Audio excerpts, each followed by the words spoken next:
Dear students, in the last video lecture, we learned about pressure and thrust. We saw their practical applications in our day to day life, but today we will proceed further in the chapter flotation and we will explore quite interesting concepts. To begin with, let us see what is density. I repeat, let us see what is density. Have you ever heard the word dense? Like once upon a time in some dense forest. So, what is dense? Dense means something very closely bound, something very closely packed. Okay, and so does density mean. It tells us how closely packed something is. You know that every matter, whether it may be a solid, liquid, or a gas, every form of matter is made up of some constituent particles. Now, how strongly bound are those constituents? How closely packed are those constituents will tell us the density of a particular substance. Okay, how closely packed the particles are. Now you might be thinking that on the basis of the distances, the close packing between the particles, we already have three categories: solids, liquids, and gases, where we see that solids refer to that category of matter where the constituent particles are so closely bound. Liquids refer to the intermediate stage where the constituent particles are not that loosely packed and not that closely packed also, and gases refer to that state where the constituent particles are so far apart, right? So you might be thinking that we already have these categories, so what is the use of studying density? I'll tell you something. Even in solids, you have varieties of solids where you see so many variations in density, isn't it? Can you see, can you compare a stone's density with a sponge's density? Suppose this is sponge and this is stone. Are they equally hard? No, not at all.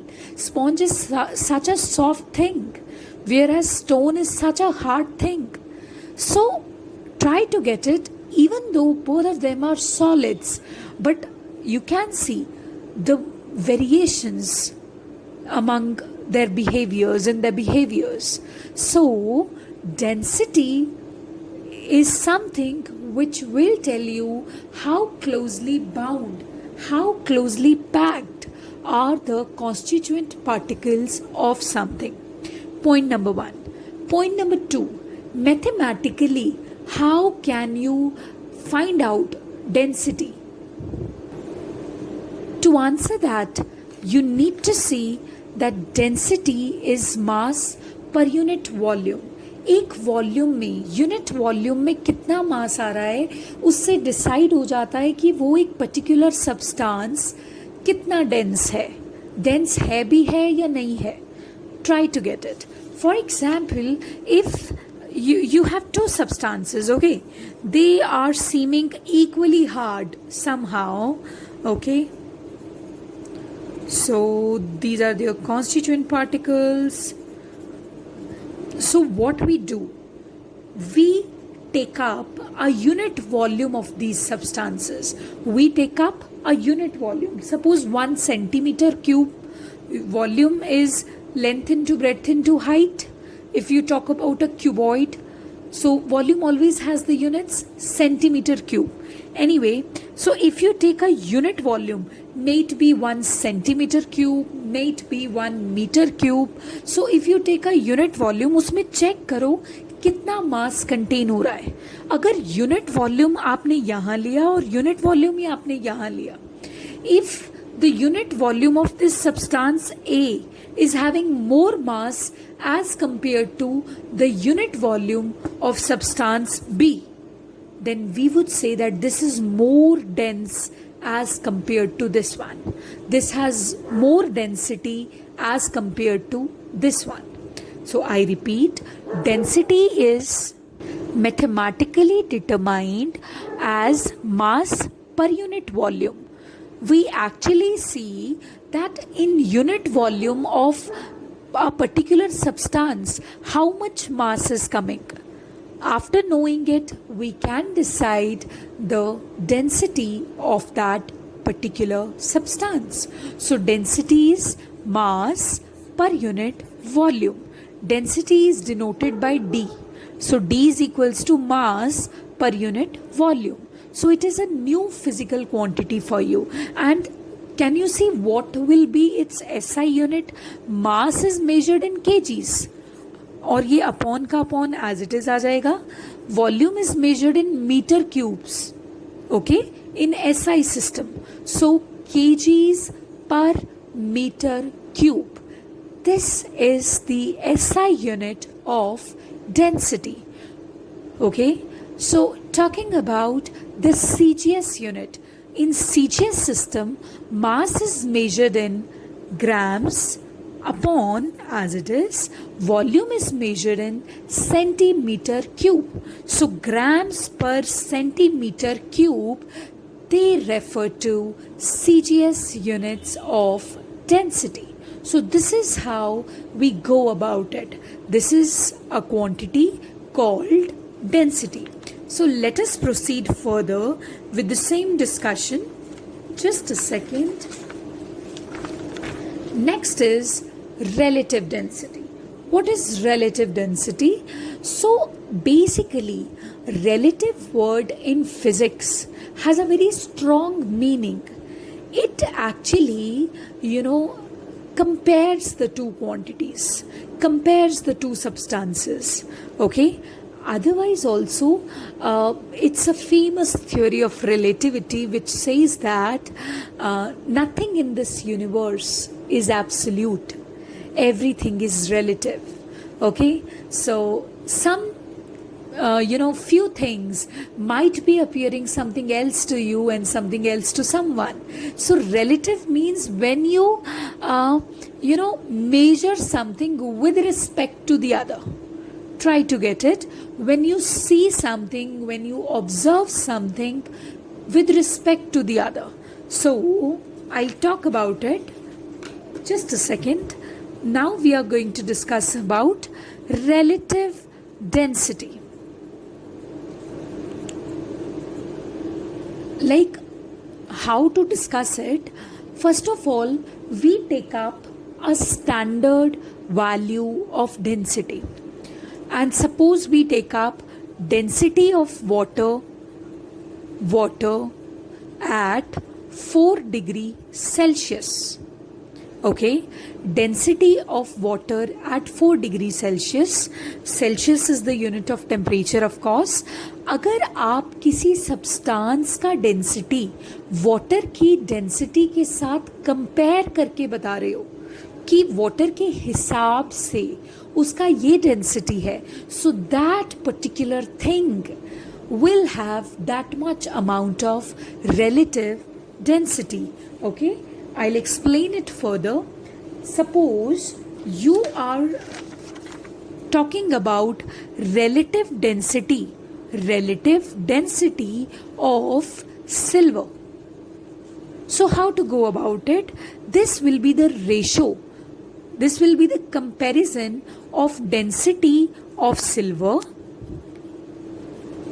divided by density of water at 4 degrees Celsius. So you are comparing this density of substance with respect to the density of water. So this is relative density.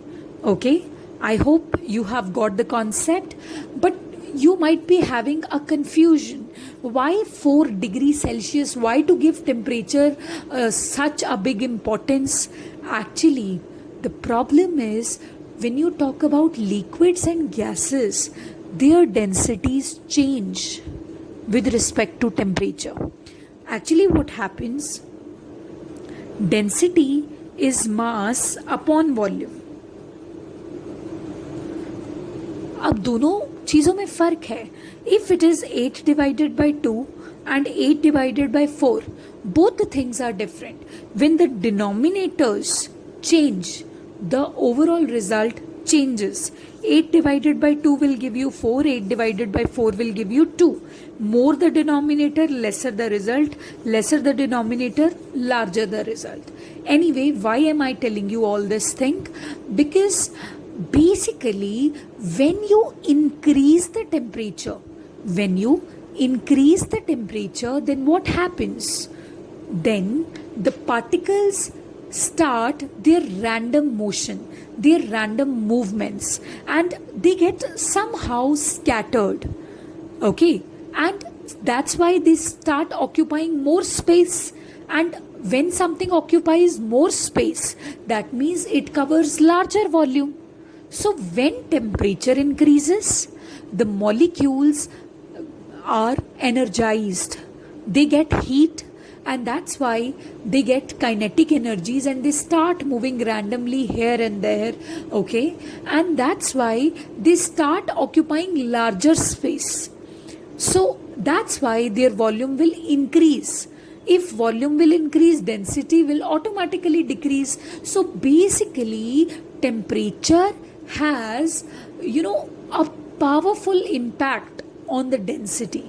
So ज़रूरी है ये बताना कि आप कौन से temperature पे discuss कर रहे हो. I told you that if you want to find out relative density, so you need to compare the density of a particular substance with the density of water at 4 degrees Celsius. But you need to tell the temperature. Okay, water का density कितने temperature पे? Because at every temperature the density differs, right? So that's why I have specified this temperature. Anyway, after that, I'll discuss a numerical with you. Relative density of silver is 10.8. Density of water at 4 degrees Celsius is this much, 10 raised to the power 3 kg per meter cube. What is the density of silver in SI units? So apply the formula for relative density, density of substance upon density of water. Put the values and find the density of the substance. Now one more important thing. See, relative density of a substance is a ratio of two densities. So the units will cancel down. See, density has the units kg per meter cube. Mass kg upon volume meter cube. Fine. So after that, if this density of silver is measured in kg per meter cube upon density of water is also measured in kg per meter cube, don't you think these units will be cancelled and you are left with no units? तो relative density का कोई unit होता ही नहीं है, because it is a ratio of two like quantities. Okay, suppose if you are taking the ratio of two sides of a triangle, so that will become 3 meter upon 4 meter. So meter cancels, so the resulting ratio has no units. So this is just a pure ratio, that's all. Okay, so this is about relative density. Now let us proceed further. Next is buoyancy. What is a buoyancy? So buoyancy is a force which is also known as upthrust. So what exactly happens? I'll tell you an experiment. Suppose you have a bucket full of water and you have a ball. Suppose what happens if the ball is lying on the surface of the water and you try to take that ball inside forcefully with your hand. So when you release your hand, the ball will automatically come up. But why? You will see that water has applied some major force over that ball, so the ball has come up. You can try this experiment. Okay, you can try this experiment where you will see the same thing. Suppose you have a can here and this is a beaker full of water. So when you're trying to push that can inside this water container, what's going to happen? As soon as you will release your hand, the beaker, the can comes up. Reason? Because why does that happen? Because water starts exerting some kind of force which is doing that, and that force is of course acting in vertically upward direction. So that force is also known as upthrust exerted because of water. That force is known as buoyant force, and the phenomenon is known as buoyancy. Next concept is why objects float or sink when placed on the surface of water.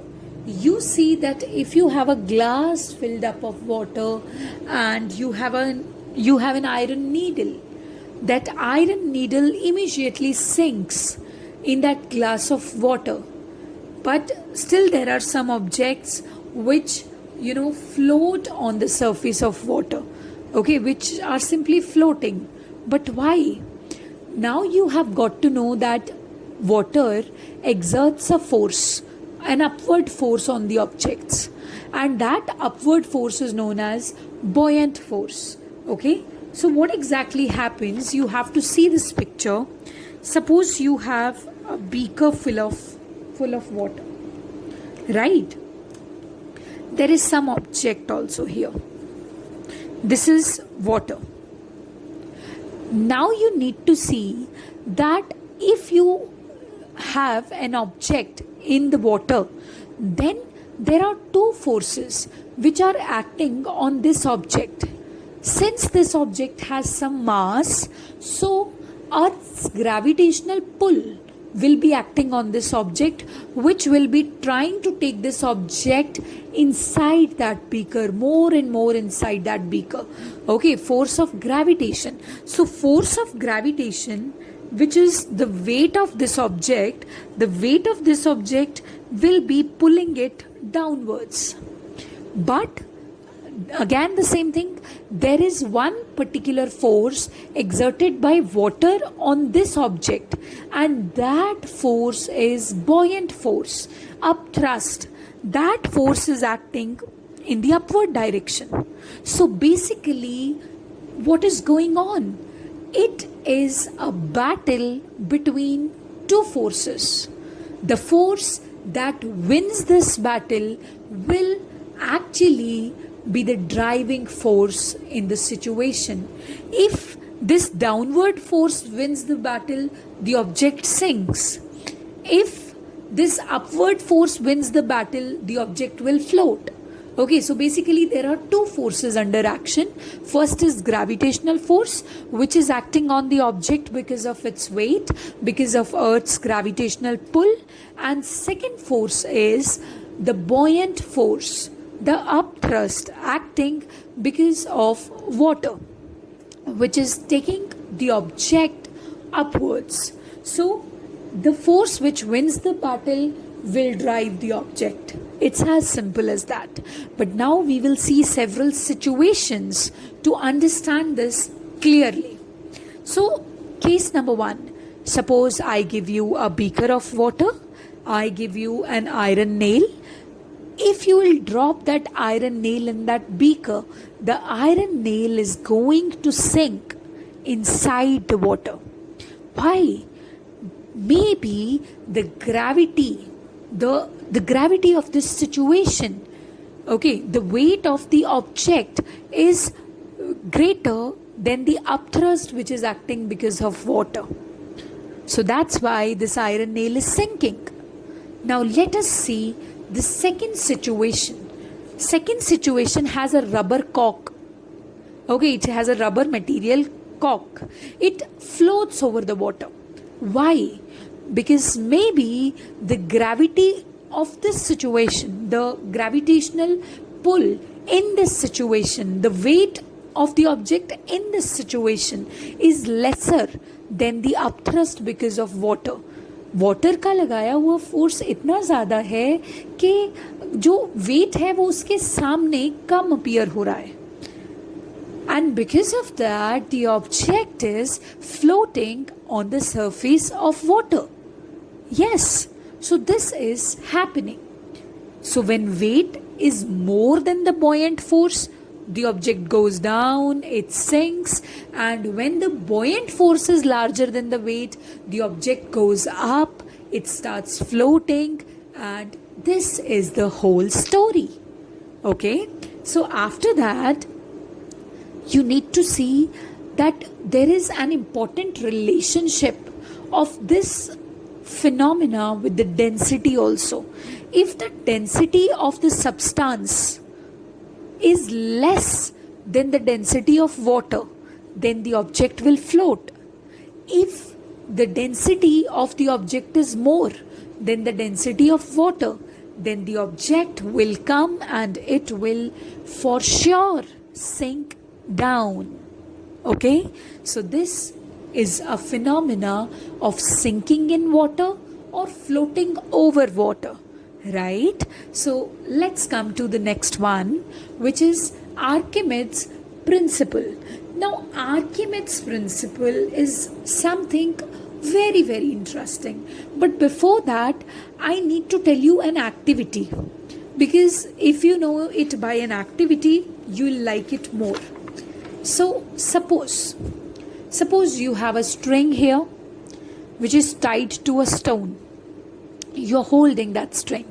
Okay, you had a string, you measured its length and then you tied it to a stone. Suppose string का length कुछ है आपके पास 1 meter.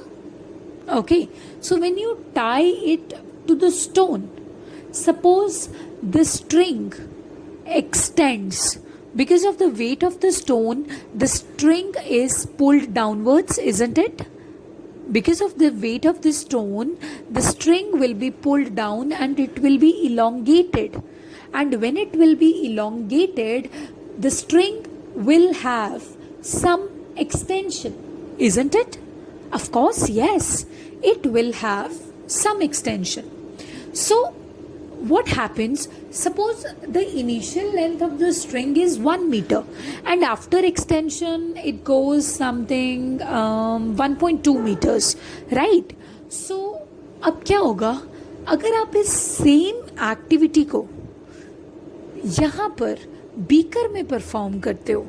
Okay, you have the string, you have the stone and that stone is, immersed in water.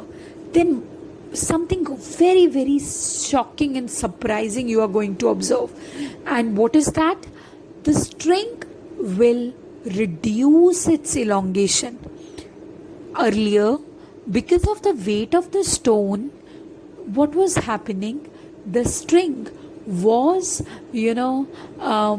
getting elongated. From 1 meters, it went up to 1.2 meters. But as soon as you immersed the whole setup in a beaker, the elongation got reduced. It's no longer 1.2 meters. It is reduced. It may be 1.01 meters. It may be something like that, 1.1 meters. But what has just happened? Actually, what has happened? As soon as you dipped the object in water, the weight of the object got reduced. Isn't it amazing? Whenever the objects are immersed in liquid, they experience lesser weight, and that's why the string got less elongated.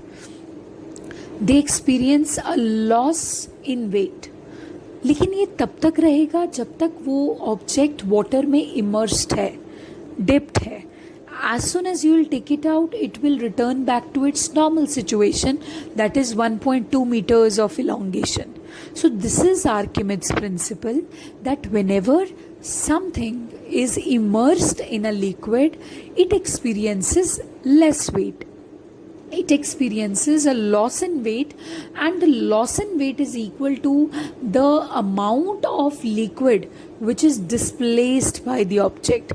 Okay, because as soon as some object goes inside the water, some volume of the liquid goes displaced from its position, because the object has to cover a position.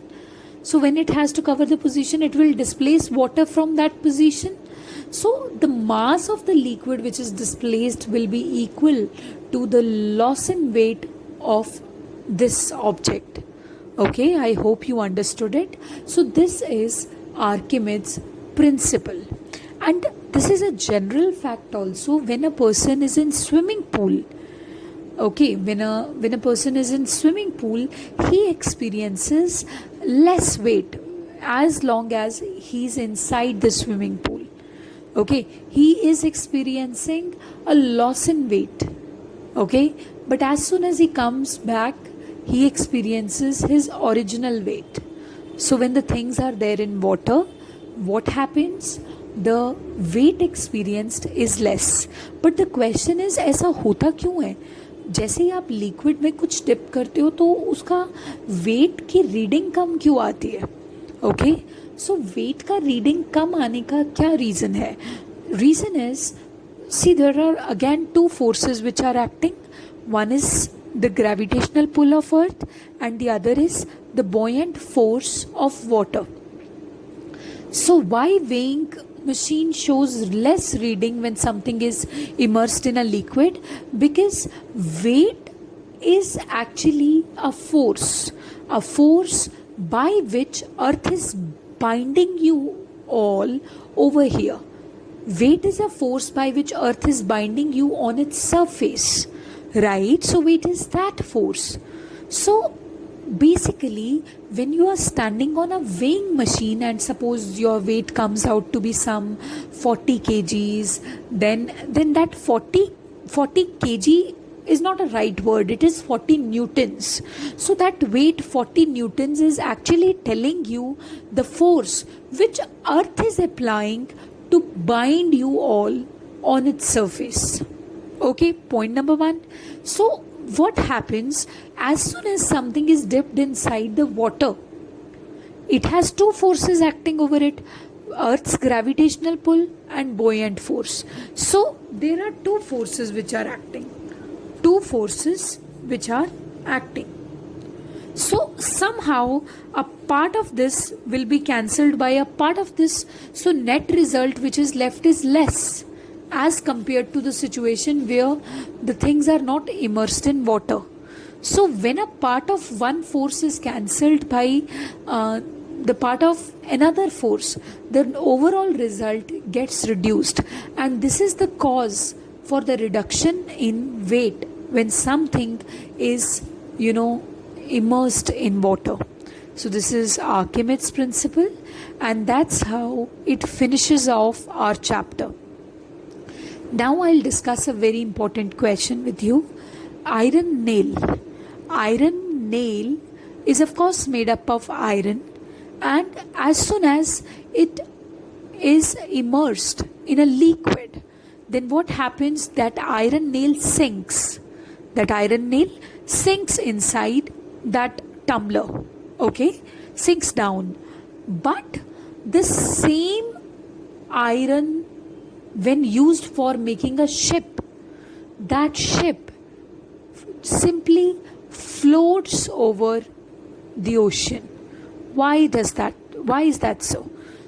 क्योंकि जहाँ तक बात है density की, see, we often say that objects sink in water when their density is greater than the density of water, and the objects float over the water surface when their density is lesser than the density of water.